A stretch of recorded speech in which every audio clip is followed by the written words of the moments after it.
Bienvenue sur Bonne Question Podcast, je m'appelle Lorenzo Mancini, je suis architecte et surtout humoriste. Toutes les 2 semaines, j'invite une personnalité ou une personne à parler d'un sujet que j'essaye de comprendre. Alors, bonne écoute. Bonjour Myriam. Salut. Merci en tout cas de nous accueillir chez toi pour ce podcast. Je ne sais pas si tu connais le principe. En gros, chaque fois, j'invite un ou une invitée pour parler d'un sujet précis. Mais je suis content parce que c'est la toute première fois que j'ai une invitée qui a été recommandée par quelqu'un d'autre. Ah ouais? Ouais, donc c'est la première fois et c'est Margot Doré qui m'a parlé de toi, comme je te disais tout à l'heure.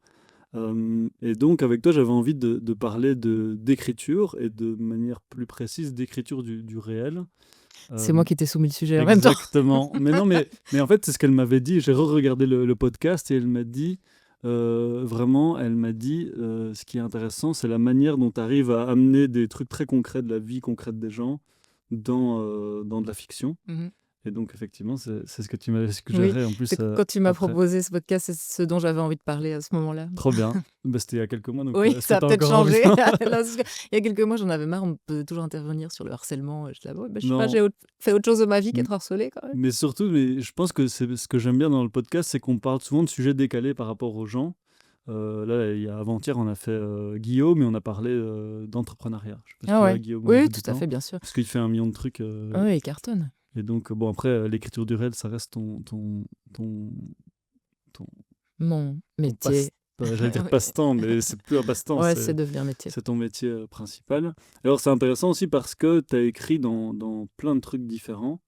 Alors, j'ai noté, parce qu'il y en a tellement, tu as été évidemment journaliste pendant des années, mais tu as aussi été chroniqueuse, autrice de romans, de livres pour enfants.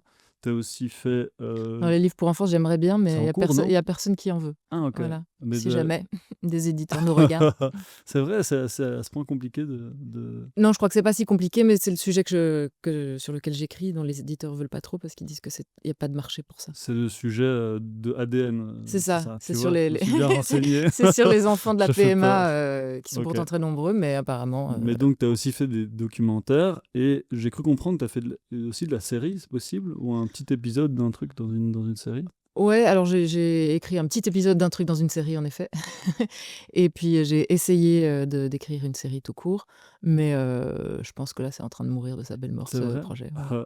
Est-ce que tu sais dire ce que tu préfères dans tout ça? Si tu devais faire genre je sais pas, le top 1 de ce que si tu devais vivre que d'un truc, ce serait quoi? Probablement le roman. Même si, enfin, en tout cas, ce que je préfère dans la vie, c'est avoir une bonne idée, enfin, être inspirée et être seule face à. Voilà, mon chien. Je sais Ah, pas mais c'est cool. s'il est dans le Non, cadre, c'est mais super. voici Caramel. Donc, C'est le bruit vraiment que vous trop bien. entendez est enfin incarné. Ah voilà, donc Caramel qui se fait sa petite toilette intime. C'est incroyable. Oui, l'écriture enfin, en tout cas, être dans un état de concentration qui est presque de l'ordre de la transe, ça, je le retrouve surtout dans le roman. Mais là, je suis en train d'essayer d'écrire un long métrage et je commence à retrouver mes sensations géniales de l'écriture de roman en faisant ça. Donc, et puis, j'ai très envie de faire des films, puisque j'ai fait un docu et j'ai trouvé ça vraiment super. Enfin, pas juste le tournage, quoi, ni la prépa. Tu faisais la réal aussi Ouais, ok. le montage, j'ai adoré, l'étalonnage, le montage son, enfin, la post-prod, j'ai adoré ça. Donc, Est-ce que tu t'attendais à faire tout ça dans ta vie quand tu étais plus jeune ou plus petite? Est-ce que c'était un rêve ou est-ce que c'est venu vraiment par hasard? non, moi, quand j'étais petite, je voulais être chanteuse. Ça, c'était vraiment mon but Ah, premier dans l'existence. et t'as Mais pas trouvé de producteur ou t'as déjà essayé ou pas? La carrière de je chanteuse? chantais énormément devant ma porte d'entrée, enfin derrière ma porte d'entrée, en espérant qu'un producteur américain passe et m'arrache à ma triste vie d'enfant de Wavre. Mais il n'y avait pas de producteur américain qui se baladait à Wavre. Donc ça a pas. Ok. Ouais. C'est dommage, hein. Et puis en fait, je chante juste, mais je chante pas vraiment bien. J'ai pas vraiment de personnalité vocale. Et voilà, je me suis rendu compte un peu tard, mais Est-ce que tu crois que c'est nécessaire pour avoir une carrière d'avoir une personnalité ou est-ce que c'est plus une question de marketing et de. excellente question. Puisque on se la pose aussi en tant qu'autrice de romans Exactement. et de pièces de théâtre. Donc, je pense qu'il y a quand même il faut un alignement des planètes en plus du talent, quoi. Et le travail seul n'est pas suffisant. Mais donc, au-delà de ton rêve de devenir chanteuse, ce serait quoi? Est-ce que tu as encore des ambitions, des rêves par rapport à l'écriture de manière globale, tout ce que tu as déjà fait? Est-ce que c'est la série? Est-ce que c'est le film? Est-ce que c'est... Dans la série, en fait, je crois que j'en ferai plus, que je veux plus en faire parce que je trouve que c'est un boulot, en tout cas d'écriture, particulièrement long, ingrat et vraiment formaté, pour, être un produit qui entoure les annonces publicitaires, quoi. Mhm. Même les séries qu'on adore, qu'on trouve hyper Ouais, arty, ouais. hyper indé et tout, ça reste quand même un truc qui répond à des recettes dont certains arrivent plus ou moins à s'affranchir, mais, ça manque de liberté pour moi. Que dans l'écriture de livres, la liberté est complètement totale et l'écriture cinéma un peu plus aussi que la série et moi, je pense, mais j'y ai pas encore vraiment tout à fait totalement touché, qu'un un rêve qui me frustrerait beaucoup de pas, réaliser, ce serait de enfin voilà, je voudrais être réalisatrice de cinéma, et d'un truc un peu ambitieux quoi, avec une vraie équipe et pas un machin fauché, Mhm. comme on sait si bien les faire en Belgique Et quoi. mais t'as touché à tellement de types d'écriture différentes. Comment tu fais pour t'adapter à chaque fois? Parce que chaque style, c'est une manière d'écrire différente. Est-ce que tu as appris sur le tas? Est-ce que tu as, je sais pas, une formation? Enfin, je sais que tu as la formation de journaliste, Ouais. évidemment. Mais est-ce que tu penses qu'il faut une formation pour écrire ou justement c'est un truc qui est soit inné, soit tu apprends en faisant? Moi, je crois que j'ai appris en regardant ce que faisaient les autres quoi, en lisant des bouquins, en allant voir des films, en allant voir des pièces. Je vais voir plein de trucs tout le temps, ça me nourrit à mort.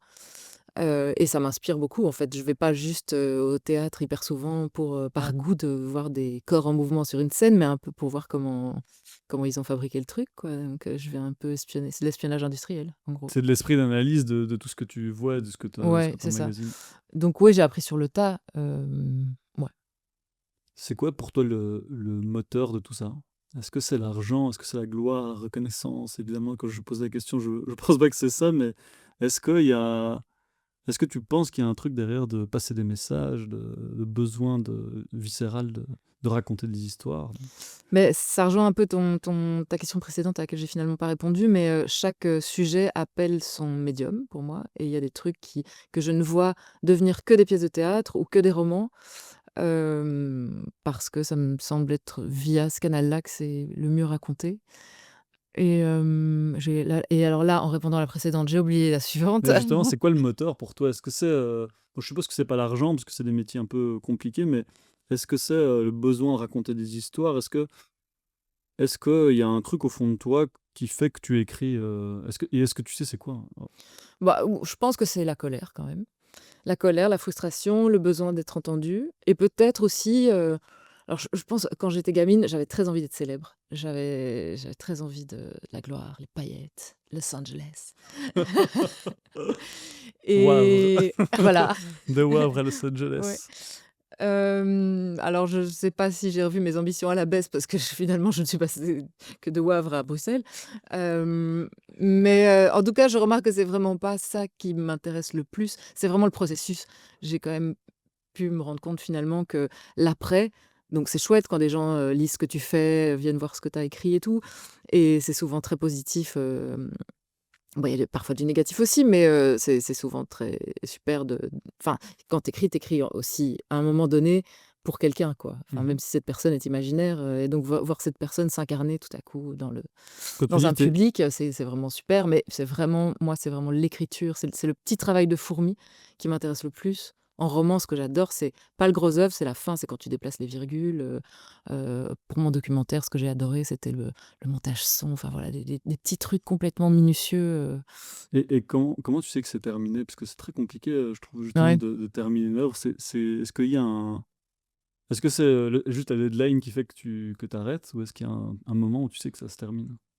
Alors pour le docu, bah, oui, forcément, on a la location de la salle de montage que jusqu'à une certaine date et donc si c'est pas fini, ben, tu pas tu sais pas démouler ton film, donc par contre pour les romans, là, ben, en fait, j'ai une manière de procéder qui est assez risquée et qui s'est retournée contre moi déjà, mais c'est que j'écris tout, et quand c'est fini, fini, je vais démarcher un éditeur, une éditrice, en espérant que ça l'intéresse, quoi. D'habitude, les gens ont un éditeur, une éditrice, et puis ils leur parlent du sujet, et puis c'est quand même quelque chose qui se construit. Mais moi, si on me regarde écrire, et si je sais que je suis attendue, il y a un il y a je suis comme un chat pris dans les phares d'une voiture et je suis paralysée, j'arrive pas à avancer. Donc j'écris souvent dans le plus grand secret. Et ce qui fait que parfois, je vais présenter des trucs et j'ai bossé comme une acharnée dessus et on me dit, «Non, il y a pas de marché». Mais donc, mais- Merci, mais non merci. mais donc tu prends le risque. En fait, t'écris. La question, c'est est-ce que tu as un public cible ou est-ce que tu écris pour toi? Et puis, une fois que tu as écrit pour toi, tu te dis, OK, ça, je veux le vendre. Donc, est-ce que tu as besoin de d'écrire d'abord pour toi et puis de te dire, OK, Ouais, c'est ce ouais. produit-là que je veux vendre, quoi. Oui, oui, Enfin, oui, vendre ou... j'écris les trucs que je voudrais, moi, voir ou T'as pas lire. en tête, j'écris pour, je sais pas, les hommes blancs de 50 ans. Non, C'est pas ça que j'ai... non. C'est pas le bon Alors, exemple, on se pour comprend. les chroniques radio, ça, c'est encore différent parce que je refais des chroniques radio depuis le début de Ah, la ah. saison, qui sont des chroniques et au fil du temps, j'ai trouvé ma ligne éditoriale. C'était pas très fixé au départ. Et là, je me rends compte que j'écris quand même en pensant aux gens qui vont l'écouter. Bah, déjà en pensant aux possibles haters qui vont trouver des angles d'attaque, particulièrement virulents. Donc en fait, je réfléchis vraiment très fort à tous les endroits où la haine pourrait s'insinuer, pas forcément pour l'éviter, mais en tout cas pour si jamais je me la ramasse, j'assume complètement 100% ce que j'ai dit et que je me prenne pas, une énorme shitstorm pour un Ouais, truc que bien j'ai sûr. dit juste pour être marrante ou comme ça parce que j'étais paresseuse sur ce paragraphe-là, quoi. Donc là, je pense, à la réception négative, potentielle, mais aussi la réception tout court parce que, ben, c'est un média qui a une ligne éditoriale qui me précède puisque je travaille là pour la première.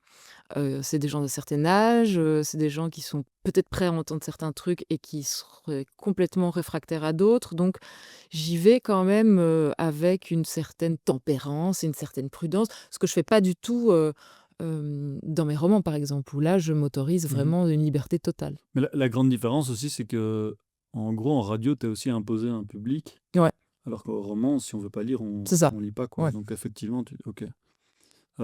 Dans toutes tes œuvres, tu parles d'autofiction, donc de souvent partir de quelque chose qui t'est arrivé ou que tu as vécu pour créer une fiction. Est-ce que le fait d'écrire sur ta vie, ça t'aide à te réparer ou justement ça t'abîme encore un peu plus? Bah, ça dépend, en fait, je sais pas très bien répondre à cette question, parce que je ne connais pas vraiment la réponse. Ce qui est sûr, c'est que si j'écris sur ces sujets-là, c'est que si je le fais, c'est que c'est vital à ce moment-là de le faire. Est-ce que c'est réparateur in fine? Pas forcément, mais en tout cas, l'impossibilité d'en parler aurait de toute façon été pathogène, quoi, ça c'est sûr. Mais parce que aussi la question que je me pose, c'est, tu vois, par exemple, donc ADN, c'est la pièce que tu as fait qui parle du fait de découvrir que ton père n'est pas un père biologique. Enfin, ça, c'est l'événement qui Oui. est arrivé pour toi, mais que tu transmets dans d'autres histoires dans la pièce. Est-ce que tu as écrit cette pièce parce que tu voulais comprendre le sujet ou justement parce que tu voulais que les gens te comprennent toi à travers la pièce? Non, là, c'était moi, j'avais besoin de comprendre ce que c'était. Étant donné que c'est une thématique hyper taboue et qu'en Mhm. fait, avant de comprendre que j'étais moi-même concernée, je la connaissais pas du tout et il y avait très peu de choses qui avaient été écrites dessus, pour toute une série de raisons que j'ai découvertes en le faisant, en fait. Donc c'était une enquête, artistique, mais aussi, dans un premier temps, une manière simplement de trouver du sens dans ce truc qui m'est tombé dessus à l'âge de 35 ans et auquel je ne trouvais aucun sens. Espèce de nouvelle, bah, voilà, ton père n'est pas ton père, OK, qu'est-ce que tu fais avec ça? Tu regardes ta vie, sous l'éclairage d'une information que tu ne possédais pas. Il y a plein de trucs qui s'expliquent, d'autres trucs qui s'expliquent encore moins. Enfin voilà, ça te plonge dans un flou quand même Mhm. assez total par rapport à ton identité. Et cette manière pour moi de redonner ce chaos, ça a été, de l'étudier en allant rencontrer plein de gens qui avaient vécu la même chose et qui m'ont Et, raconté leur et histoire. directement, c'était l'idée d'en faire une pièce ou c'était d'abord... Direct. Ah ouais, ouais, quand mes parents m'ont annoncé ça, je pense que j'étais encore dans la pièce avec eux quand je me suis dit: «OK, ça, Mais ce sera une pièce de théâtre». et donc, est-ce que tu étais en colère? Parce que tu disais tout à l'heure qu'un des moteurs de tes créations, c'est la colère. Est-ce que c'était une des émotions que tu as ressenties Oui, très clairement, mais moins une colère envers mes parents qui sont des gens d'un certain âge et d'une certaine culture et qui, en fait, ont fait du mieux qu'ils pouvaient avec ce qu'on leur avait dit qu'il fallait faire à l'époque. mais très en colère contre la société et la chape de plomb qu'il y a autour de ces sujets, autour de ces enfants qui sont plus des enfants, hein, enfin, il y en a plein qui sont des Tout à adultes, fait. quoi. Mais moi, je fais vraiment partie la première génération d'enfants de la PMA et de donneurs de sperme anonymes. Donc, ouais, ça, j'étais quand même très en colère. Et puis, plus j'ai creusé le sujet, plus j'étais révoltée, en fait, parce que l'institution médicale a vraiment fait ce qu'elle voulait. C'était complètement, c'était le Far West, quoi. Enfin, j'ai découvert des trucs, même avec les gens que j'ai rencontrés pour cette pièce, qui se sont rendus compte qu'ils étaient issus d'un cocktail de sperme, dont les spermes des médecins qui avaient Ouais, inséminé leur mère. Et tu parles de ça dans un autre podcast, du fait ouais, qu'il y avait un médecin qui donnait son propre sperme. ouais, ouais, mais c'était hyper courant, quoi. Et pas du tout régulé et pas vraiment de statistiques, il y avait des incitations. Par exemple, on incitait les donneurs, à pas faire des milliards de dons. Mais en fait, il y a des tas de psychopathes qui ont fait des milliards de dons parce qu'ils se disaient: «Ah ouais, moi je vais, ensemencer la terre entière de mon merveilleux patrimoine génétique» et résultat des courses, il y a plein d'aussi d'enfants qui sont nés avec des maladies, héréditaires transmises par ces mecs qui se prenaient pour Dieu le père, Bah, quoi. potentiellement, il y a des gens qui sont frères et sœurs et qui le savent pas, quoi. Ah totalement, Mmh. c'est quand même un gros problème parce qu'ils sont nombreux les enfants de la PMA. J'ai cru comprendre qu'il y a très peu d'histoires d'amour Ouais. dans tes œuvres.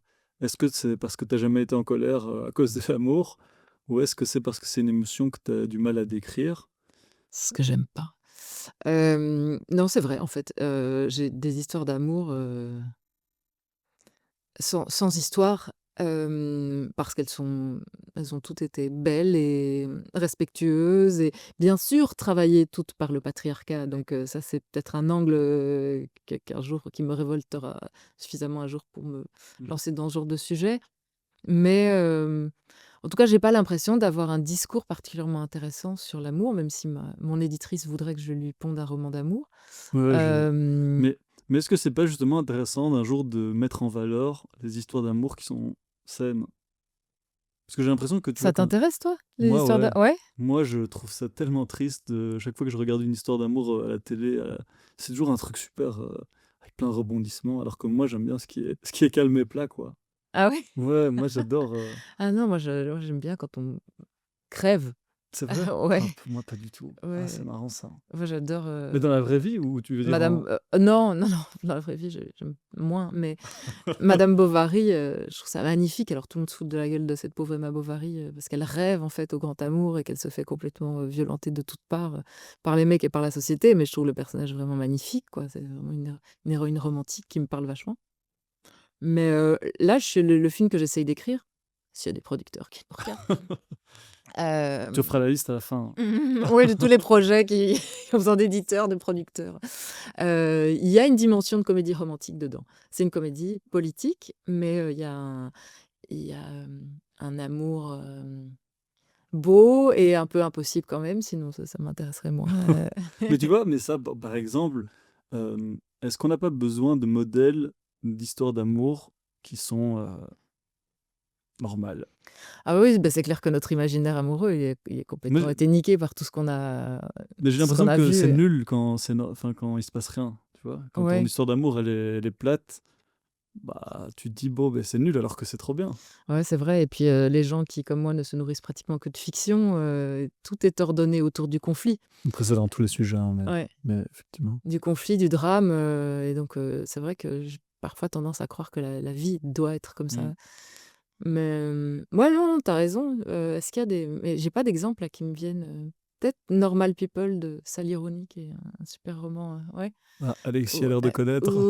c'est complexe entre eux, c'est pas simple, mais, c'est pas dramatique non plus, et puis c'est pas des événements horribles, il y a pas des affreuses violences, c'est parfois ils se comprennent pas, parfois ils se raccrochent, mais c'est hyper beau, ouais, ça c'est un roman, peut-être ça c'est un bon modèle quand même. Mais Peut-être, je devrais c'est regarder. récent. Mais c'est devenu une série, mais au départ OK. c'est un roman. Mais c'est très récent, donc c'est peut-être aussi une autrice, qui, avait envie de raconter quelque chose qui échappe Ah ben, au drama habituel. je l'aime bien, je crois. Je sais pas c'est qui encore, mais Non, mais elle est super, elle est super. heu, est-ce que parce que tu vois, dans ton il y a un roman qui parle justement d'adolescentes qui découvrent la séduction et Ouais. le pouvoir de séduction. Est-ce que, étais en colère par rapport à cette découverte de la séduction dans l'adolescence et de ce que ça peut provoquer chez les adolescents. Est-ce que c'est ça qui t'a fait créer cette œuvre, enfin ce roman? Et surtout, c'est quoi ton rapport aujourd'hui avec la séduction? Ouh là, quelle vaste question! Hmm. Alors, clairement, c'est une des lignes de mon premier roman Ariane, la découverte de la séduction et de la cruauté en même temps, donc en fait du pouvoir qu'on a en tant que fille, femme et être humain, quoi, la découverte de la force qu'on s qu'on a dans les mains, quoi, et de l'effet qu'elle peut produire sur les autres. Donc ça c'est mon histoire, si tu veux. Mais, mon sujet, je crois que c'est plutôt, la lutte des classes. Moi, c'était plutôt ça que j'avais envie de raconter puisque les 2 personnages principaux, c'est 2 filles dont une vient d'une petite classe moyenne et l'autre, plutôt du côté riche, voire ultra riche de la force et du complexe, en fait, social que la narratrice a envers, cette fille qu'elle idolâtre, et qu'elle veut Mhm. être, en fait, et c'est ça qui m'intéressait, c'est ça que j'avais envie de raconter. J'avais envie de raconter aussi quelque chose ancré dans un terroir belge parce que j'en avais marre, moi, de lire, enfin, c'est pas que j'en avais marre, mais en tout cas, j'en avais marre de pas lire des trucs qui nous ressemblent, qui ressemblent à notre jeunesse, à nos régions, alors qu'on connaît super bien, des bleds C'est américains vrai. improbables Los ou français, Angeles. ouais, à dire des bleds du Midwest, de la Bible Belt, on en a tous lu et on s'est pas dit que c'était, clivant, qu'il y avait pas de marché pour ça, quoi, C'est ça. et donc c'est pour ça que moi j'ai imposé, chez un éditeur français, des histoires, wallonnes des années 90, c'était ça vraiment mon envie, en fait. C'était de visibiliser aussi, une forme de désœuvrement, Et parce que toi, tu as vécu ça? Tu as vécu cette lutte de classe? Est-ce que tu as été confronté à ça, à des gens très riches et toi? Ouais, moi, quand j'ai terminé l'école primaire, mes parents m'ont inscrite dans une école de riches parce qu'ils voulaient que je fréquente le gratin. Ils se disaient que c'était intéressant pour mon évolution sociale future. Ça n'a vraiment pas marché. Mmh, Pourquoi ça a pas marché? mais en fait, la greffe, n'a pas pris, mais la greffe ne prend jamais et je comprends les je comprends les intentions des Oui, non. parents, qui, qui veulent forcer, en fait, au chausse-pied, leurs enfants à pénétrer certaines sphères d'influence et de richesse et certains cercles, quoi. Mais, pour en avoir parlé après, notamment dans le cadre de la sortie du bouquin, parce que moi, je me suis jamais intégrée à ce monde-là, parce que ça se voyait, enfin, j'avais pas les codes, j'avais pas le réseau, j'avais pas les fringues, je savais pas, je connaissais rien, donc j'étais Mmh. d'office la plouc de l'école. Et j'ai rencontré, une meuf d'ailleurs un peu connue, mais je vais pas la outer, qui, m'a dit qu'elle avait été dans exactement la même école que moi, exactement pour les mêmes raisons. Elle venait vraiment, vraiment d'une famille, moi je viens pas d'un milieu très populaire, quoi. Mon père, il était fonctionnaire à la SNCB et ma mère femme au foyer, donc voilà, c'est ce genre de petite classe moyenne, mais elle, c'était vraiment une famille d'ouvriers, donc ses parents l'ont forcée à aller dans cette école et aujourd'hui, à 35 ans, elle ne peut pas passer dans la région sans faire une énorme crise d'angoisse parce qu'elle aussi, elle est restée, 2-3 ans comme moi et c'est un traumatisme, éternel.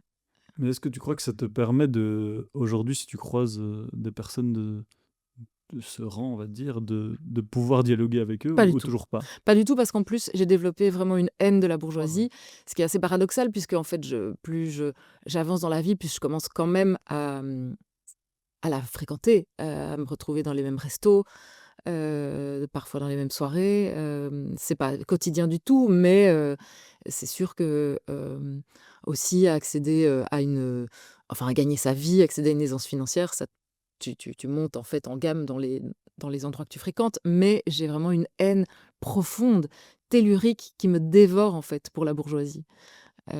Et on me rira à la gueule qu'en fait, voilà, on est toujours le bourgeois de quelqu'un et c'est C'est et un c'est ouais, vrai, je suis ouais. probablement la bourgeoise de plein de gens qui doivent me considérer comme une bourgeoise. Mais tout l'entre-soi bourgeois, tout le communautarisme bourgeois me dégoûte à un point, qui me dévore et je pense que c'est ça que je vais devoir raconter maintenant, quoi.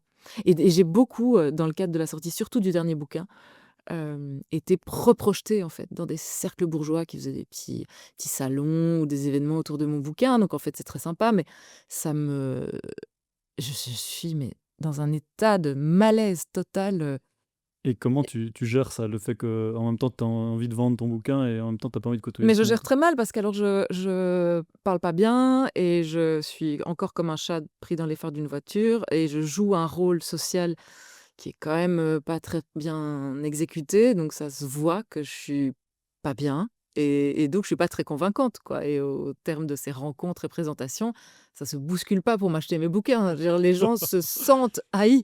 Ah ouais, ça Ouais, se voit. je crois. Ouais. Alors, je fais tout pour le masquer, mais C'est que tu gères bien. Ça, justement, c'est marrant parce que c'est une question que j'avais. C'est en fait le mécanisme de partir de soi pour raconter des histoires.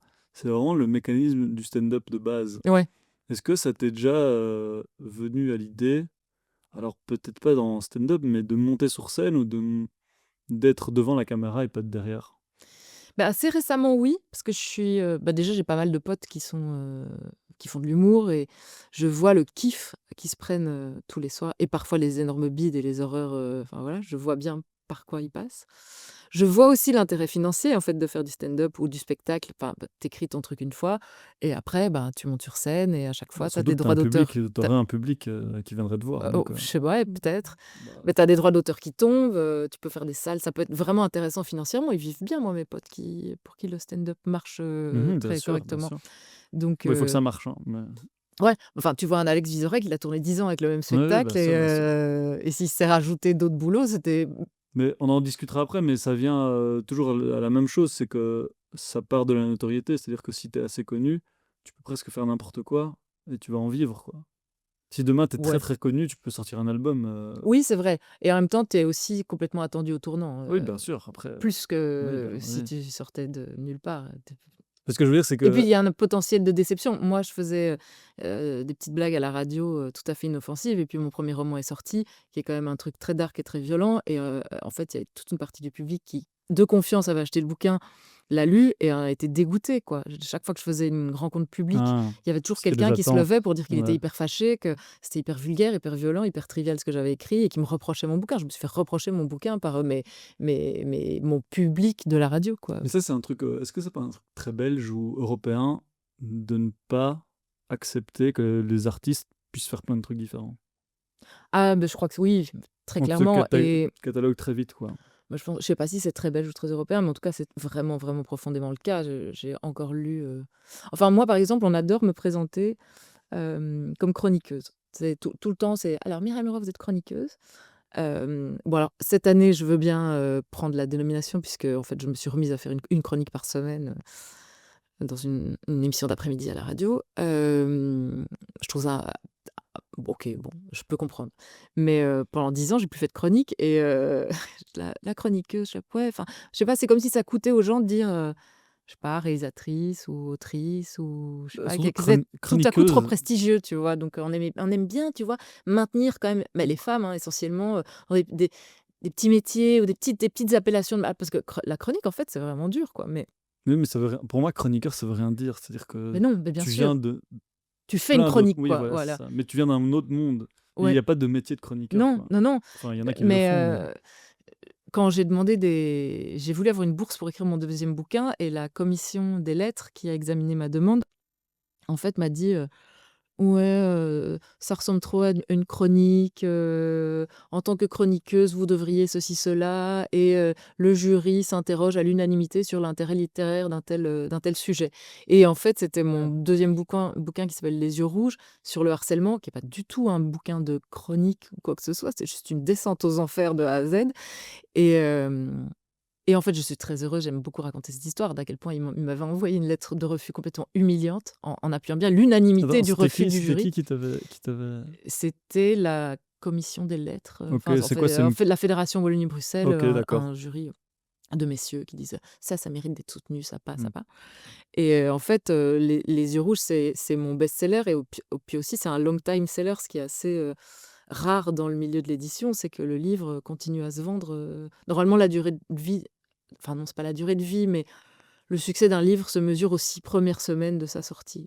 J'ai OK. entendu que si s'est pas passé un truc énorme dans Bah, les 6 premières semaines, il se passera jamais rien et puis tu dois t'attendre à vendre vraiment que les fonds de stock, quoi et le bouquin, il continue à vivre sa vie encore aujourd'hui et ça, c'est les statistiques, hein. On y oui. croit, mais Oui, c'est ça, mais ça me fait d'autant plus plaisir que ça se passe pour ce livre-là, qui avait tellement été dédaigné, en disant: «Mmh, petit hein, la chroniqueuse qui essaye de pénétrer notre noble cénacle de gens de lettres» et c'est un truc que je vis aussi, dans le monde du cinéma où, en fait, ils se disent: «Ah, la starlette de la RTBF, qu'est-ce qu'elle vient essayer de, hein, braconner sur nos terres?» Ce qui est tout à fait paradoxal parce que alors, tu sais, tu fais une chronique par semaine et tu es labellisé, RTBF, Ouais, bien sûr, c'est alors que là, OK. ouais. En Ouais, plus, toi, tu as travaillé quasi dans toutes les télés, toutes les ouais, mais ouais. mais les étiquettes, oui, elles sont indécollables jusqu'à la prochaine et en fait, ça, c'est pas toi qui décides, quoi. C'est Je sais pas, c'est l'air du temps, c'est les gens, et c'est souvent la plus conne des étiquettes qui te colle, hein, c'est pas Ouais, la bah, plus chouette à c'est porter. souvent la plus populaire, donc c'est souvent la moins, qui est la moins proche de toi, quoi. C'est souvent le truc qui est le Oui, plus générique ouais, ouais, qui te ouais. ouais. Est-ce que du coup, il y a des trucs que tu oses pas écrire ou justement, avec les romans, tu as cette liberté totale, Non, j'ose tout écrire, ouais. Je me mets aucun garde-fou, non. J'écris vraiment pas du tout pour le marché, ni pour l'air du temps, et d'ailleurs, c'est un peu chiant parce que ça m'arrive souvent enfin, c'est bizarre de dire les choses comme ça, mais d'écrire des trucs, de les proposer à des jurys ou des trucs comme ça, donc plutôt pour tout ce qui est audiovisuel ou théâtre et qu'on me dise: Non, non, le sujet, non, vraiment, on n'y croit pas». Et puis finalement, 6 ans plus tard, je vois que le sujet a été porté à l'écran par quelqu'un d'autre mais je suis juste toujours là un peu trop tôt, quoi. Au moment où le sujet est pas encore dans les esprits de tout le monde et y a je suis une des premières, en tout cas artistes, à être suffisamment travaillée par la problématique pour avoir très, très envie de la et porter, mais qu'est-ce qu'il faudrait pour ne plus attendre l'aval d'autres gens? Est-ce que c'est une question de notoriété? Est-ce que c'est, bah, non, parce que je pense que ma notoriété, elle me dessert déjà vachement dans tout ce qui est, aide à l'écriture, aide à la production, puisqu'elle n'est pas noble, ma notoriété. C'est pas elle est impure. Moi, je suis pas du sérail, je viens d'un truc populaire, mais les pour moi, médias. c'est Les médias, l'humour, la blague, ouais, c'est ça. moi, j'ai envie de faire des trucs aussi un peu marrants ou grinçants, quoi, et donc ça manque terriblement d'austérité pour tous les gens qui sont susceptibles de t'allouer de la thune. Mais c'est le même lien entre l'architecture, entre l'humour et le théâtre, je trouve. Il y a un truc de c'est comme c'est très populaire le stand-up, Ouais, il y a un truc de mais je tous les gens qui viennent de là sont des incultes qui oui, connaissent rien et qui ouais. Oui, oui, mais je pense que les choses vont quand même un peu bouger parce que enfin, je sais pas quel âge t'as, mais 35. ouais, je suis quand même un peu plus vieille. Mais je pense qu'il y a une génération qui est obligée, en fait, de s'éparpiller, de faire plein de trucs parce que bah, tu peux pas, on n'est plus dans un monde où tu as un boulot que tu gardes toute ta vie ou une discipline. Enfin, voilà, c'est même je veux dire, alimentairement parlant, c'est obligatoire de Mmh. Bah, surtout te dans ces mondes, multiplier. très précaires. Après, on parlera un peu de comment on survit dans ce monde, mais j'avais encore une dernière question sur l'écriture de manière globale et les mécanismes d'écriture. Est-ce que ça te fait peur, l'arrivée de l'IA ou est-ce que tu appréhendes ça Alors avec ça me faisait tranquillité? très peur avant de la prendre en main vraiment, Mmh. concrètement. Surtout que je la trouvais, vraiment trop aléatoire dans ses réponses. Enfin, ça me satisfaisait pas du tout ce que j'allais chercher, mais je crois que c'est parce que je faisais mal les prompts. Et puis maintenant que j'ai pris un abonnement payant et ben, ça m'aide à fond. J'ai l'impression que c'est un assistant, et quelqu'un qui me permet de, dénouer des nœuds. Là où je me serais peut-être fatiguée d'un projet parce que je vois pas comment je peux accéder à la suite, alors j'écris jamais avec l'IA, enfin je ne prends jamais les idées que ChatGPT me donne, si tu veux, mais les idées que ChatGPT me donne, Ça te débloque. Ouais, c'est m'en ça. donne d'autres et en fait, ça facilite tellement les choses, quoi. Moi là, pour l'instant, j'adore, quoi, et ça me fait pas vraiment peur par rapport à moi, ce que je propose, parce que moi, je suis pas, une grande technicienne, j'écris pas, des choses d'une efficacité folle. Ce que je pense que je fais relativement bien, c'est créer des images auxquelles on s'attend pas et donc ChatGPT ne me challenge pas encore là-dessus, enfin ne propose pas la même chose puisque ChatGPT, Répète ce qui existe, oh, ouais. c'est ça. Alors peut-être qu'un jour, ce sera totalement imprévisible et les images, les associations d'idées de ChatGPT, feront des étincelles nous feront faire des castagnettes avec nos neurones. Mais pour l'instant, c'est pas le cas, donc je me sens pas menacée dans ce que moi je propose. Euh, mais je comprends qu'il y a plein de créatifs Et, enfin j'en connais, hein, qui sont complètement, qui ont plus de, enfin ouais, qui sont anéantis, quoi. et quand tu dis que t'es pas efficace, ça veut dire... Il y a Alexis qui dit oui, parce qu'il est graphiste. Et il sent que la fin approche. C'est pour ça qu'il fait de la Bah, vidéo maintenant. bah ouais, clairement Je sais, pour les graphistes, c'est vraiment chaud, quoi. Et puis ouais, et puis pour plein d'informaticiens aussi, et créateurs de programmes, d'applis, en fait, aujourd'hui, il faut apprendre à connaître l'IA, quoi, pour pouvoir te... le chien a pété. Ah ouais? Moi, Ouais, je le sens. je J'ai un très mauvais... t'annonce comme ça, tu crois pas que c'est moi. j'ai un- Ah, c'est peut-être toi, alors. J'ai une question. On a parlé un peu d'argent et tout ça. Tu vois, peut-être été pigiste pour plein de médias, puis tu t'es lancé dans l'écriture. Est-ce que t'es très mauvaise en comptabilité ou juste tu t'en fous de l'argent? Parce que c'est Non, que des métiers précaires, compliqués. mais en fait, à une époque, j'ai bien gagné ma vie, Ok. vraiment. Et ça, c'était grâce au journalisme. Oui, ouais. Euh, Et comment on fait pour bien gagner sa vie? Est-ce que c'est parce qu'on a une émission régulière qui nous paye et que du coup c'est une source de revenus fiable oui, c'est et ça. En fait, continue? j'avais mon émission à moi, plus des chroniques, plus je faisais déjà des pièces de théâtre à côté.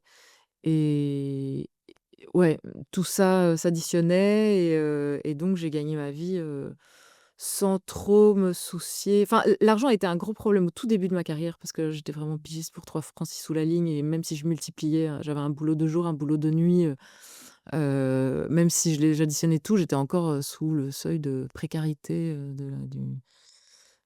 du SPF Mhm. Finance. Là. Donc ça, c'était vraiment chaud. Et puis, en fait, j'ai créé ma propre société et j'ai commencé à comprendre comment les choses marchaient. J'ai commencé à toucher des droits d'auteur aussi. Et donc, à un moment donné, ça se passait vraiment très, très bien financièrement. Mais bon, il y avait quand même une légère perte de sens parce que je faisais vraiment trop de trucs, dont des trucs qui me faisaient vraiment chier et que je faisais uniquement pour pouvoir bouffer. Et donc, dès que j'ai sorti mon premier roman, je me suis dit, maintenant, je ne veux faire que des trucs qui vraiment intellectuellement m'excitent. Et progressivement, donc j'ai déserté les boulots qui étaient rémunérateurs. Ça a très bien marché pendant un certain temps, parce que si j'avais de l'énergie et que voilà, chaque fois qu'il y avait un trou, enfin, je me relançais sur un nouveau projet. Mais là, depuis 1 an ou 2, c'est quand même beaucoup plus chaud, parce que je veux vraiment plus faire que des trucs. Parce qu'en fait, je me rends compte que maintenant, j'ai plus assez d'énergie pour faire des trucs que j'aime pas trop. Donc il faut vraiment que mes projets, me dévorent pour pouvoir ne fût-ce qu'y travailler, quoi. Sinon, c'est vraiment trop Et, trop compliqué et donc je gagne beaucoup moins ma vie, maintenant. mais ça fonctionne comment? Parce qu'en fait, en gros, là, t'écris, et puis en plus, t'écris tout. Donc t'écris tout ton Ouais. roman, ça te prend, je sais pas, imaginons un an. Puis c'est-à-dire que pendant un an, tu gagnes quasi rien. Ouais. Et puis potentiellement, on te dit non. Oui, oui, c'est ça et ça a enclenché une sorte de cercle vicieux parce que j'ai écrit un bouquin, je l'ai soumis à mon éditrice et je me suis dit: «Bon, bah, ça va être comme à chaque fois, bah, voilà, donc la sortie sera programmée là, donc là, je vais faire de la promo» et puis avec la promo, il y a souvent plein de petites conférences qui sont programmées, donc pendant tout un temps, tu gagnes ta vie en parlant de ton bouquin. Et puis, une fois que ça se calme, je vais pouvoir me relancer sur un autre projet. Enfin voilà, j'ai mes prévu vu que ça s'est toujours passé comme ça, je me suis dit: «Bah, ça voilà, il y a pas de raison que ça échappe à la règle» et en fait, ce livre a été refusé par mon éditrice. Elle l'a pas pris, et donc ça a un peu, c'est là que tout s'est fait: «Ouh là, alors qu'est-ce que je vais faire maintenant?» parce que tous mes prochains mois, je les pensais dans cette direction-là, mais non, et voilà. Donc là, je suis plutôt dans une phase de tâtonnement à me dire, enfin, je sais pas très bien où je vais. Donc en fait, Et en plus, les droits d'auteur ont été réduits, ouais. donc il y a tout un peu qui a été revu à la baisse, quoi. Mais donc c'est vraiment précaire, même quand, allez, quand on a un minimum de notoriété, ça continue d'être aussi complexe de vivre de ça. Ah moi, c'est plus complexe aujourd'hui qu'il y a 10 ans, quoi. Ah, waouh, c'est Ouais. fort ça. Et donc, est-ce que des Mais fois aussi, je pense que les bouquins, par exemple, ça se vend beaucoup moins bien Ouais. aujourd'hui. Le théâtre, ça a été chaud quand même, après le covid. Enfin, moi, j'avais écrit une pièce de théâtre, elle a été jouée une fois et puis, on a été confinés et puis elle a été reprogrammée après les confinements et puis on a dû reconfiner. Donc en fait, ce truc a tout le temps été programmé, mais ça a été aussi, dommageable pour la carrière du spectacle puisque la presse était venue, en 2020 et avaient des papiers au frigo, des critiques et des trucs comme ça. Et ils ont pas ressorti, ils sont pas revenus en fait, des années plus tard quand C'était le au spectacle. TTO, Ouais, ouais, c'était au ça. TTO quand la pièce a finalement été, vraiment programmée. Et puis le public aussi, il a été un peu frileux à revenir au début Ouais, se tout à fait. réenfermer dans des salles de théâtre, donc ouais, ça a été chaud aussi. Est-ce qu'il y a pas, alors, dans tous les domaines artistiques, on en parlait un tout petit peu tout à l'heure, ce besoin, bah, il y a ça beaucoup en humour, c'est ce besoin d'être connu plus que d'être bon. C'est-à-dire qu'en fait, il y a beaucoup d'humoristes, mais même j'en parlais avec Margot Doré qui est femme politique, qui me disait, en fait, pour être écouté, il faut avoir une audience. Et donc, des fois, il faut plus se casser la tête à créer un public, une notoriété, que de travailler l'écriture ou la politique ou le dessin, ou, enfin, en fonction des arts.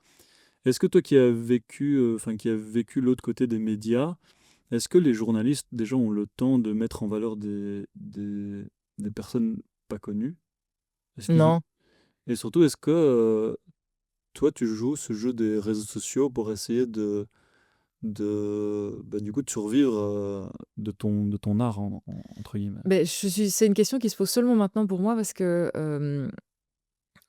comme ça marchait relativement bien, enfin en tout cas que j'arrivais à faire aboutir mes projets, sans trop de difficultés, malgré des réseaux sociaux fermés parce que en fait, après avoir vécu plein d'épisodes de harcèlement, j'avais gardé qu'un compte Instagram et qui était verrouillé. Donc à chaque fois, je regardais qui faisait des demandes d'abonnement et donc ça me faisait une audience, relativement limitée.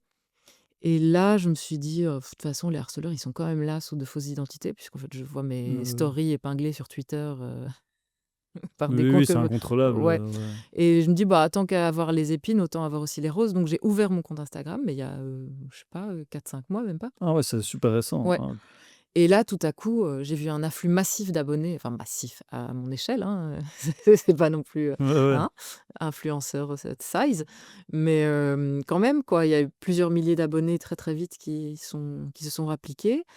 Et ça m'a permis aussi de faire des collabs avec, genre la RTBF, Ah, pas avec tes produits marketing. non, non, non, mais des publications partagées qui me Ouais, bien permettent de sûr, bien sûr. bénéficier de la visibilité de la boîte aussi. Et donc je Mais vois que mes tu chroniques sais que sont c'est plus eux qui bénéficient de ta notoriété que je sais, l'inverse, hein. je sais, ouais. Ouais. Mais bon quand même, ça Oui, pousse quand oui. même un tout petit peu. Puis ça crédibilise un peu. Et donc je vois mes chroniques, là, elles font des scores, insensés quoi, que j'ai jamais fait de ma vie. Et je vois aussi arriver, des gens, connus, du monde du cinéma, du spectacle, enfin des producteurs, des gens qui, en fait, peut-être un jour ou peut-être pas, j'en sais rien, mais sont en tout cas, intéressants à avoir dans son giron pour peut-être envisager une collaboration. Donc je commence à me dire: «Ouais, en fait, il faut». Mais alors c'est pervers aussi parce que je me, surprends à calibrer mes chroniques pour que dès les 15 premières secondes, Les 6 premières semaines, ouais, c'est comme les oui, livres, c'est mais c'est ça, vraiment la même chose, ouais, hein.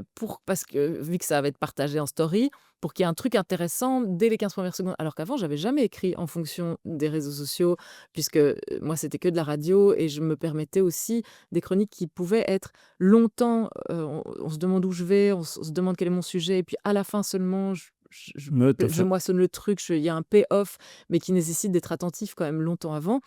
Et ben, je remarque que même si ça me fait un peu chier de le faire, enfin, ça me fait un peu chier de me laisser, embrigader dans ce type d'économie artistique quoi, que je calibre quand même de plus en plus ce que j'écris pour, les réseaux sociaux. Alors moi, je gagne rien puisque, il y a aucune rémunération, Ouais, ouais, c'est des contenus qui tu appartiennent à gagnes la en RTBF. visibilité, Tu ouais. gagnes en visibilité, donc pour l'instant, est-ce que ça m'a apporté quelque chose de gagner en visibilité? Est-ce que ça m'a apporté un super contrat, une super collaboration? Non, mais Le jour où tu as quelque chose à oui. vendre, Et puis il y a quand même une sphère d'influence que je vois très brusquement, enfler, quoi. Je vois aussi que, quand je vais parler devant une salle, bah, la salle, en fait, elle est tout de suite plus remplie, quoi. Mais tout ça en 4-5 mois, quoi. Il y a quelque chose un peu de grisant et un peu de navrant aussi, parce que moi, je suis pas un animal de réseaux sociaux. J'ai pas envie spécialement de faire ça, mais voilà, je commence à quand même considérer l'intérêt des réseaux sociaux pour faire ouais. parler de mon boulot et surtout pour me permettre de travailler. C'est pas pour la fame ou quoi que ce soit, c'est pour, Non, non, bien sûr, c'est accéder à des que on est collaborations. Ouais, esclave de l'algorithme. ouais, Et tu vois, on disait tout à l'heure, on écrit pour qui? Ben, en fait, enfin, de manière générale, les artistes aujourd'hui écrivent pour l'algorithme de Facebook ou ouais, d'Instagram ou de TikTok. ouais. et c'est eux qui décident des codes, quoi. Et Ouais. ça fait peur, moi, je trouve, d'être si esclave de. Mais Ouais, ouais. après, mais c'est ce que je disais, c'est que je pense que si demain tu fais un spectacle, si tu attends 3-4 mois, parce que ça Oui. va fonctionner, mais tu auras une audience et c'est trop cool en réalité. Enfin, c'est trop cool pour Ouais. les gens qui travaillent, quoi. Après, il y a des gens voilà, qui ont une audience mais qui foutent rien, genre les influenceurs qui sortent des téléréalités, des trucs comme ça. Moi, des fois, je sais pas que ça me rend dingue, mais je me dis, on donne de la valeur à des gens qui ont rien fait de particulier.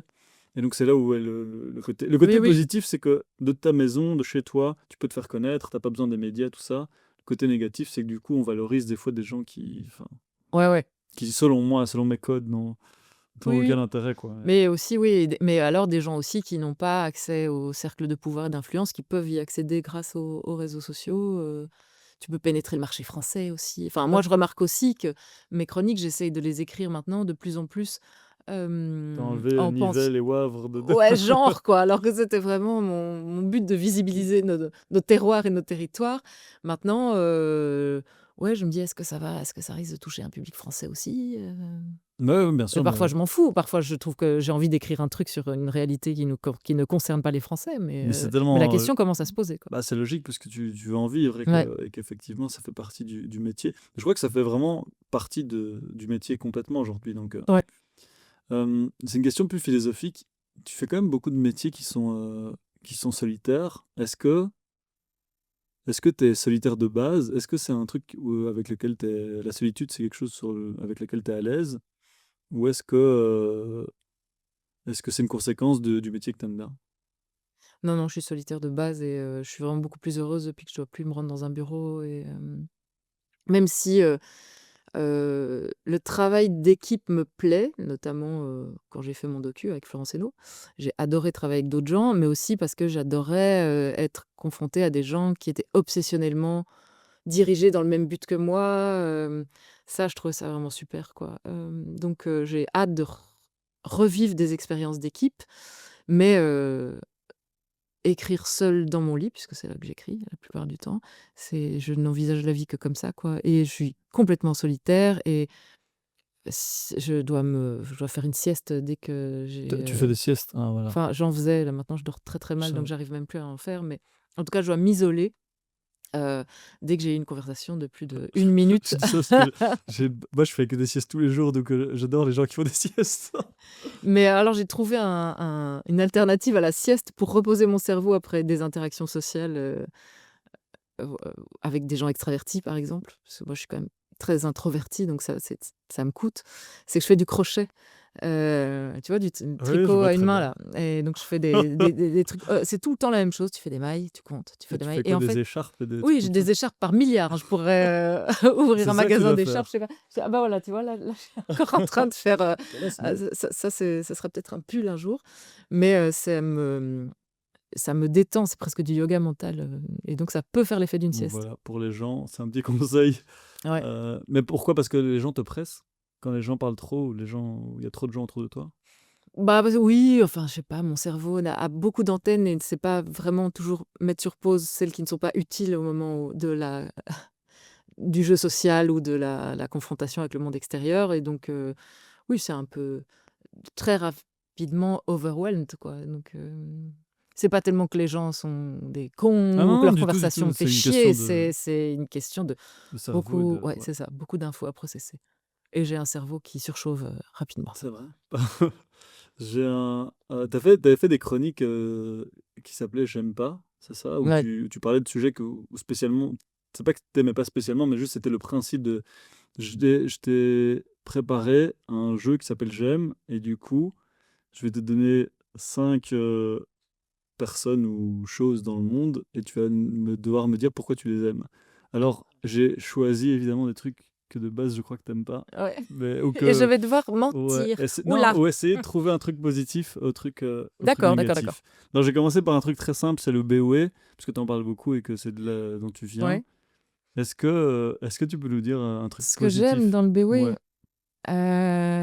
oh là non, Quoi, il y a vraiment pas un truc que t'aimes bien dans le BOE? ouais, mes parents. Ah ouais, ok. On va dire que Voilà. ça compte. Ils y Ouais. habitent Non, non, encore? non, alors non, ah bah, je viens de hurler dans ce micro. Non, mais en fait, non, c'est tout à fait faux. Moi, j'ai tous mes amis d'aujourd'hui, j'ai la même bande depuis que j'ai 15 ans et enfin voilà, on part encore en vacances ensemble. Je suis la marraine de leurs gosses, et on s'est rencontrés à l'école à À Wavre. Wavre? Voilà, donc oui, et c'est inestimable. C'est vraiment l'amitié, c'est une valeur hyper importante pour moi. Mes amis sont hyper importants pour moi et j'ai des amis qui sont arrivés plus tard, quoi. Mais vraiment, mon socle, ma base, c'est mes amis de Wavre. OK, c'est bien. Est-ce que c'est elle qui a pété Non, le c'est moi, ah, c'est toi? c'est moi. Allez! Allez. J'ai pris un grand méchant de roman. Est-ce que tu peux dire du bien de Voldemort? Bah, il est tout à fait fascinant, Voldemort. Ah ouais, bah, Ouais. je trouve aussi, ouais. OK. Ah ouais, ouais. Hem et pourquoi il est fascinant pour toi?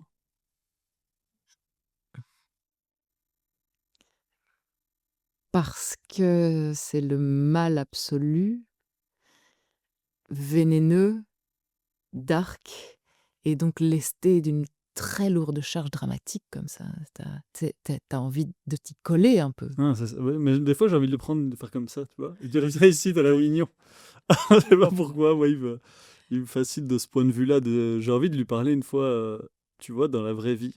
Parce que là, il est toujours, mis en scène, bah, il arrive, il y a de la fumée et tout Ouais. et tu envie de l'avoir, tu vois, un café, tu fais: «Viens Oh, il Voldemort, on serait va très pas». décevant, très décevant. Ouais, je crois. Aucune Juste à cause de conversation, mon père, en ouais. fait, Éric Zemmour. Non, tu sais quoi? On va dire l'extrême droite, de manière générale. Qu'est-ce que Qu'est-ce que tu peux dire de manière de trucs je posi trouve qu'elle s'est très bien organisée et qu'on a beaucoup de choses à apprendre de l'extrême droite ça et qu'il y a ça et de la droite aussi, hein. Il y a une forme de comment dire? De cohésion, même quand ces gars se détestent, même quand idéologiquement ils sont pas alignés, ils vont pas se tirer dans les pattes parce qu'ils voient qu'ils ont un objectif commun à atteindre et donc ça fait boule de neige et ça devient leur force se décuple, quoi. très fort en En marketing, hein. Ouais, Ouais. et qu'à gauche et dans les sphères militantes, on est dans une espèce de recherche de pureté et de désignation aussi des maladresses des autres et donc on est hyper morcelé, ça se tire dans les pattes tout le temps donc forcément ça peut pas, Tout l'équilibre à des fait, forces est pas bon. tout à fait. Mais je pense, enfin, moi, c'est une opinion, je sais pas, bref, c'est mon opinion personnelle, c'est que je crois que c'est pour ça que la plupart, des gens du peuple commencent à voter extrême droite, parce qu'il y a un truc de marketing, très simpliste que les gens, Oui, c'est très lisible, ouais, c'est très clair, ouais. Ouais, voilà, pas que des points négatifs. J'en ai encore non, 2. non, non, vraiment leur tactique, c'est éblouissant, quoi. Il faut s'en Le problème, c'est que je pense qu'il faut s'en inspirer, mais que vu que sky is the limit et qu'il y a absolument aucun garde-fou, moraux, tout est autorisé, que les progressistes et la gauche ne peuvent pas tout s'autoriser. Donc il y a de toute façon, au départ, un truc qui est beaucoup plus verrouillé, quoi. Le périmètre est moins spectaculaire, Et c'est quoi? Parce que, il y a une sorte de frein moral Ouais, à gauche? ouais. Bah et c'est bien. Oui, oui, bien sûr, Je ne oui, développe pas, oui, oui, tout à mais fait. ça veut dire qu'il y a quand même un Il y a des limites, plafond, ouais. ouais. Est-ce que tu peux dire du bien de Dieudonné? Non. Lui, c'est vraiment c'est le boss de fin. Je le dis dans le Non, en fait, j'ai pas de bien à en dire. En plus, j'ai vu des trucs récents qu'il a dit, non. Mais alors je l'aimais déjà pas à l'époque où tout le monde l'aimait bien. Le divorce de ouais, ouais. Patrick, j'ai toujours trouvé ça naze, moi. Parce qu'il y a beaucoup de gens qui disent: «Ouais, c'est pas bien, il est vraiment très antisémite, mais bon, quand même, c'est le plus fort en Mmh. matière de» moi, je trouve même pas fort, en fait. Je trouve que c'est une sorte de Patrick Sébastien, avec des cheveux foncés, quoi. Je vois pas l'intérêt. Patrick Sébastien qui a encore sorti une Oh, je masterclass, l'ai vu! elle est Je l'ai vu! incroyable. «As-tu vu mon cul?» Ah que ça oui, elle s'appelle. est Ah ouais, géniale. c'est Et il y vraiment a aussi, les boules à Raoul ou je sais pas quoi. oui, ouais, ouais. Mec, mais moi, il me fascine cet Moi, je suis homme. trop fascinée par les danseuses. Ouais, Tu vois, il y a des petites qui dansent jeunes leur hyper tête, biches. qui dansent leurs fesses comme ça. Ouais, et C'est je me dis: «Mais magique. c'est quoi ces gens?» parce elles doivent quand même savoir dans quoi elles dansent. Est-ce qu'elles sont Ouais. extrêmement bien payées? Est-ce qu'elles sont extrêmement droguées? Est-ce qu'on voit leur tête? C'est ça la question. Ouais, ouais, Ouais, ouais, on voit leur et tête. alors elles surjouent Ouais, l'enthousiasme. c'est génial. Mais je crois j'ai encore deux trois questions, c'est plus des anecdotes, des trucs, pour savoir un peu ce que tu as vécu. Est-ce que tu sais ce que une de tes œuvres a provoqué de plus fou ou en termes de positif ou négatif chez quelqu'un, enfin chez un lecteur ou chez quelqu'un qui est venu voir une pièce? Soit quelqu'un qui t'a raconté un peu son histoire, ce que ça a chamboulé chez lui ou Bah, le plus fou, c'était vraiment avec la pièce ADN sur, les enfants de dehors, parce que, il y a pas mal de gens, enfin, j'ai reçu des messages complètement bouleversants de toute nature, parce que c'est une pièce qui est pas juste sur les enfants d'honneur, mais qui questionne l'identité, qu'est-ce qui fait qu'on est ce qu'on est, qu'est-ce que c'est quoi l'héritage, génétique et c'est quoi enfin, voilà, c'est quoi notre libre arbitre là-dedans?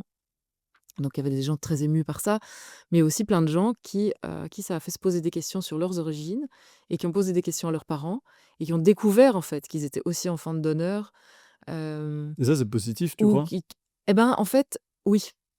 Je pense que tous et moi aussi, quand il y a un mensonge dans la famille ou un secret, même si tu sais pas, de quoi il s'agit, tu sais qu'il y a quelque chose qui est pas à l'endroit, quoi.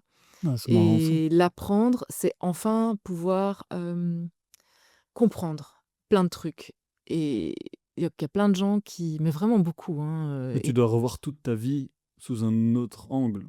oui et en même temps lequel, tu vois? Parce que tu te dis: «OK, ça je savais pas. OK, quand j'avais posé cette question-là, en fait, c la réponse que j'ai Ouais. eue me semblait bizarre» et mais c'est, une des filles qui avait témoigné dans la pièce qui disait que nous, les enfants d'honneur, on avait appris à taire notre intuition parce qu'on voyait bien qu'il y avait un truc bizarre et les adultes nous disaient, «Mais non, c'est quoi? Tu te fais des idées, tu exagères, Ouais.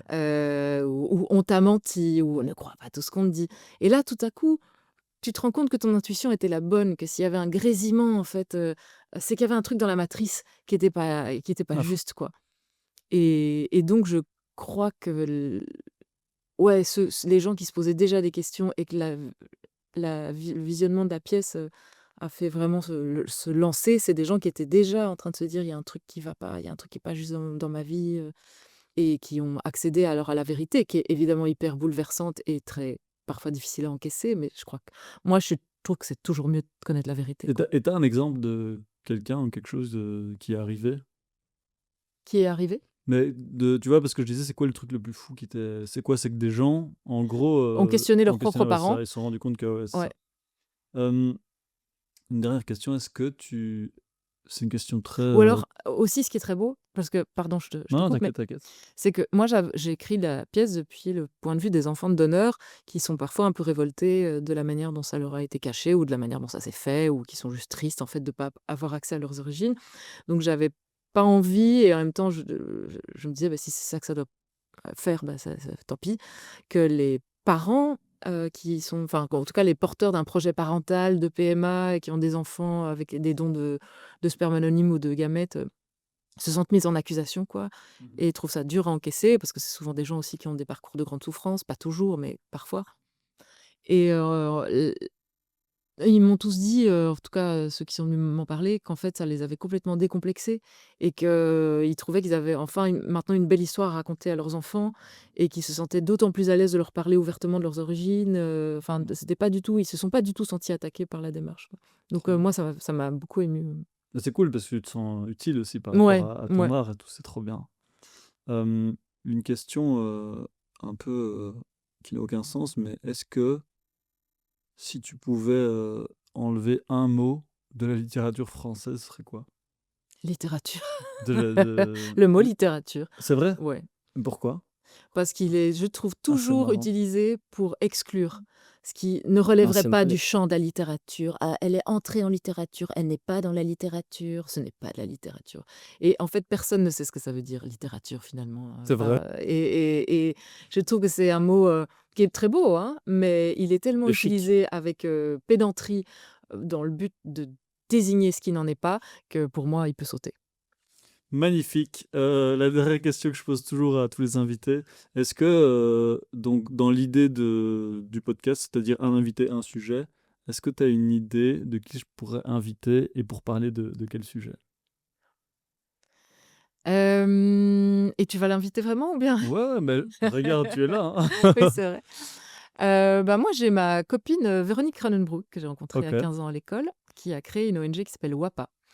Ah, mais c'est le Euh, truc de foot. c'est le truc de foot Ah, que bah tout je le monde joue. identifie comme étant J'y le truc joue. de Oh, foot. ouais, j'y joue tous les ans avec Ouais. les humoristes. On fait enfin, une équipe. Donc c'est Ah, c'est une marrant. ONG qui vient en aide aux populations dans des pays post-conflit et aide à la réinsertion d'enfants soldats. C'est pas juste de trucs de foot, quoi. Et en fait, leur trait de génie aussi, c'est d'avoir réussi à créer un événement, la WAPA Football League, qui est devenu un truc complètement fou, qui leur permet en fait de faire tourner leurs projets au Congo, en Colombie, au Myanmar.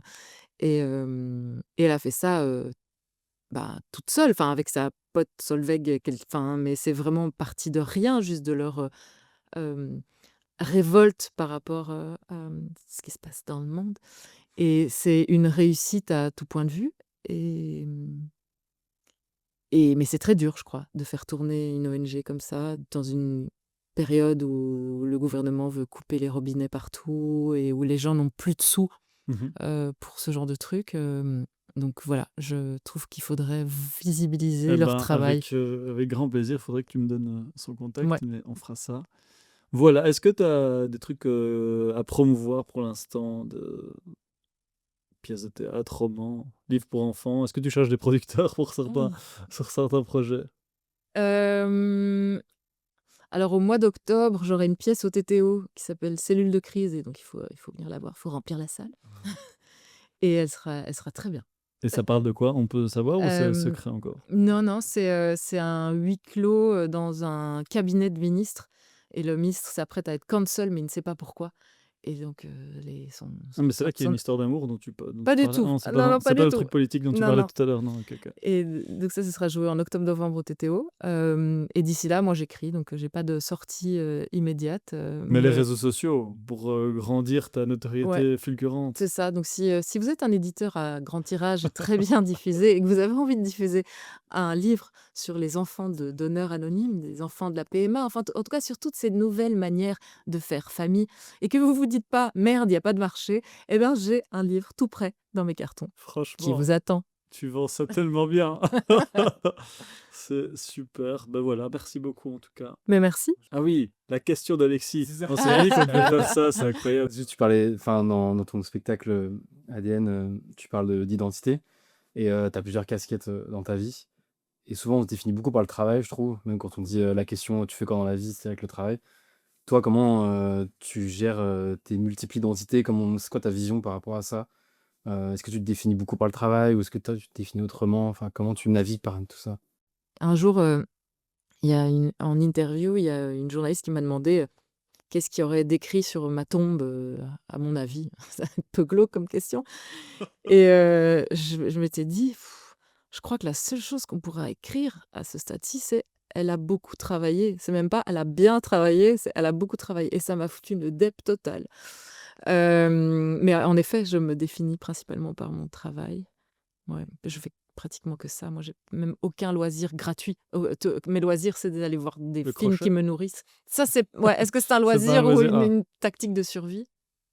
Mais au niveau de l'identité, moi, je crois que je suis juste une autrice, une écrivante, et que c'est pas si morcelé qu'on peut le penser parce que je pense que tout est quand même très, très fort lié, quoi. C'est juste le support qui change, mais finalement l'élan est toujours le même. eh ben.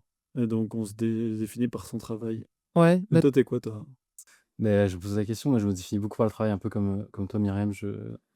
J'ai l'impression que souvent, surtout quand on a un métier créatif, c'est une critique. Ton œuvre, enfin, ce que tu as créé, tu vas le prendre plus personnellement parce que tu as l'impression que ça sort de toi. Mais du coup, c'est un problème, je trouve, de vraiment baser uniquement son identité là-dessus. Parce qu'on est tellement plus de choses et surtout, essayer de sortir du fait qu'en fait, notre valeur, rien que le fait d'exister, on a de la valeur et qu'en fait, j'ai quand même l'impression qu'on est plus nourri par nos relations que par notre travail. Et, euh, et du coup, j'aimerais moi, me détacher justement de ce truc de travail, d'être plus me voir dans ma globalité, peut-être plus en termes de qualité humaine que de compétences. ouais. Tu sais que mon père m'a dit un truc juste avant de mourir. Il m'a dit, je crois que j'ai quand même un peu trop travaillé.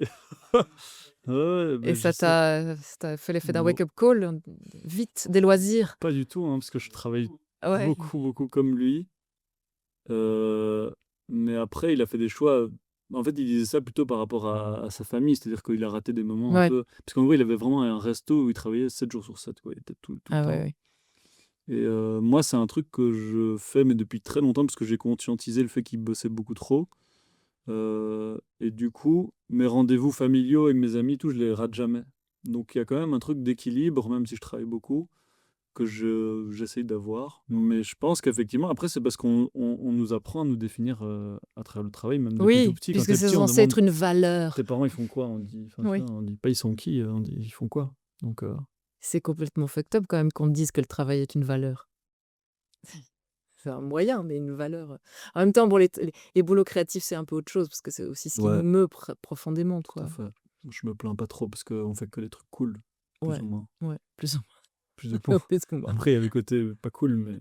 Mais avec les followers, etc., je trouve ça rajoute. Ah, parce que t'as des followers, t'as de la plus de valeur que quelqu'un. Ouais. Mais c'est Black Mirror, hein. Je sais pas si t'as vu, tu t'as regardé Black Mirror, Mais hein? j'ai regardé les 2 premières saisons, mais Ouais. après j'ai arrêté. Je crois que c'est dans les 2 premières saisons. Il y a une saison où, en fonction de ta valeur, donc tu as 5 étoiles, en fonction de tes étoiles, tu as accès à des prêts à la banque, à prendre le bus, à machin, et on voit la descente aux enfers d'une Oui, femme. oui, oui, c'est ça, comme sur Uber ou. Ouais, exact. Et du coup, elle a de moins en moins de privilèges. Et en fait, on est déjà dans cette Mais complètement, société, quoi. complètement. C'est-à-dire que. Mais je sais qu'il y a certains éditeurs qui demandent au fait à leurs auteurs combien ils ont d'abonnés, Ouais, ben, en et humour, il y a ça que ça, hein. compte dans la possibilité d'être édité ou pas, quoi. En humour, on regarde combien tu as de followers pour te programmer parce que tu vas remplir la salle, quoi. Ouais. Donc, effectivement. Il y a que Guillermo Guise qui a pu s'affranchir de tout ça. Ouais, ben parce qu'il a eu les. Alors, il n'y a plus les réseaux sociaux, mais il a eu les médias quand même Ouais. qui l'ont mis en valeur pendant. Enfin, oui, il s'est mis en valeur lui-même, mais pendant un certain temps, quoi. Mais là, il est même plus sur Non, Instagram, lui. quoi. Alors que c'est lui qui m'a appris à faire des stories. C'est vrai? Ouais. Si, franchement, si j'avais su ça, que lui a appris à quelqu'un à faire des stories. Ah ouais, parce que moi je comprenais pas Instagram et donc il me disait mais c'est hyper marrant les stories, regarde, il en faisait plein, maintenant il a C'est complètement vrai? déserté Putain, moi, le je l'ai truc pas et je crois qu'il connu, me attends. regarde moi faire des stories Ça va? toute la journée en disant putain, Parce que quelle moi, perte de temps. je l'ai pas connu sur les réseaux, quoi. Je l'ai connu dans cette période après. Enfin, la vraie fin, voilà, la deuxième fin. Merci d'avoir écouté Bonne Question Podcast. On se retrouve dans 2 semaines pour essayer de comprendre un nouveau sujet passionnant. Alors n'hésitez pas à nous suivre sur les réseaux sociaux, Instagram, Facebook, YouTube, TikTok, Threads, LinkedIn, ce que vous voulez. À bientôt, big bisous les amis.